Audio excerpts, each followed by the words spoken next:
One of the scariest moments of my career started on a dark October morning in 2018.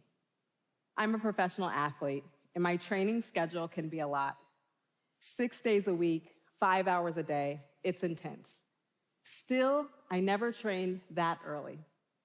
But on this day, a special type of fear brought me out at 4 a.m. before the sun. A fear that someone might discover a secret I'd been keeping. I was 6 months pregnant. I was pregnant, and I was scared enough to train in the dark so that no one would see the life that was growing inside of me. I feared that if a fan or someone posted a photo, that my sponsor would immediately change their mind about wanting to work with me. I feared that I would be forced to choose between motherhood and being a competitive athlete. I feared that the career I worked so hard to build would disappear just like that. You think I'm exaggerating, right? How could a 6-time Olympic champion, a 16-time world champion, a world record holder possibly think that her career might be over by doing something as natural as having a baby? Well, I'm not exaggerating. Getting pregnant in track and field has been called the kiss of death. And it comes with a lot of fear, just like for women in many professions. I have been watching women that I respect and teammates of mine hide pregnancies since I was 19 years old. I've seen women have to make gut-wrenching decisions, like deciding whether to recover their health or return to the sport, deciding whether to stay in the hospital with a sick child or go to a race so that they don't receive a further pay reduction. I know what some of you might be thinking. We all choose to get pregnant, right? If a sponsor doesn't want to pay an athlete who's not out on the track winning, that's just part of the deal, right? Well, I think the deal's rigged. I think that companies want to have it both ways, and I think it's time we change. Sports companies love to tell women that they can have it all. They can do it all, they can be it all. We've all seen those inspirational ads. I remember meeting with Nike leadership in 2010, and they told me about an initiative they sponsored called the Girl Effect. They promoted adolescent girls as the key to improving societies around the globe. They said they believed in women and girls, and if I joined Nike, I could empower them. And I believe that. But guess what? Girls come from somewhere. And women having babies during childbearing years is something that should be celebrated, not punished.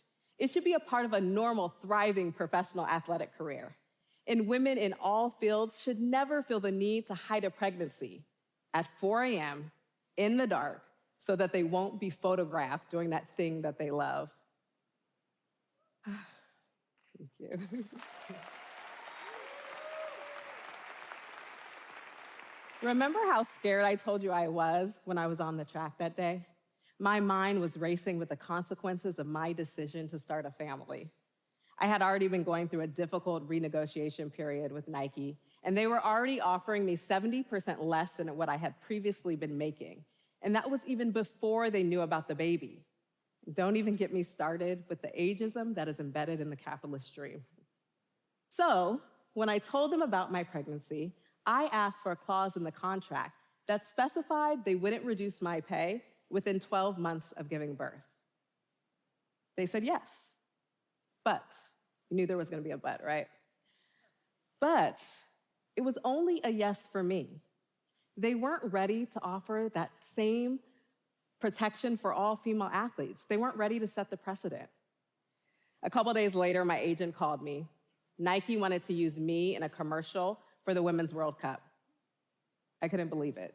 Nike wanted to use me to tell women and girls that they could do anything, even though the contract before me said the exact opposite. I knew what I had to do. I knew I had to leave. I knew I was afraid, but I did it anyways. I wrote an op-ed in the New York Times calling out Nike's maternity policy. And I wasn't the only one.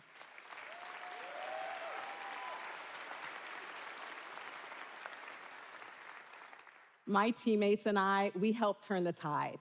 Now, Nike offers 18 months maternity protection. And other sponsors And other sponsors like Ultra, Noon, Brooks, and Burton, they came forward and they announced their new guarantees for female athletes who start families while being sponsored.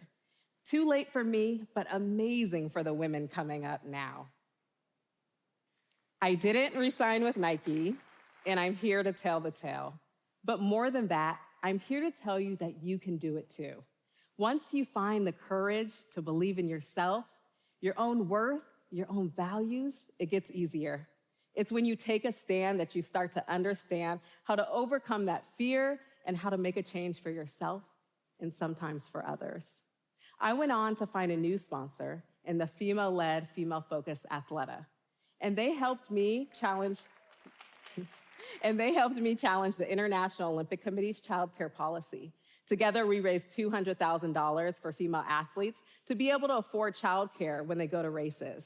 Because women have babies, and these children don't disappear when the races begin. I made it back to the Olympics 2 years after giving birth. I won a gold and a bronze, and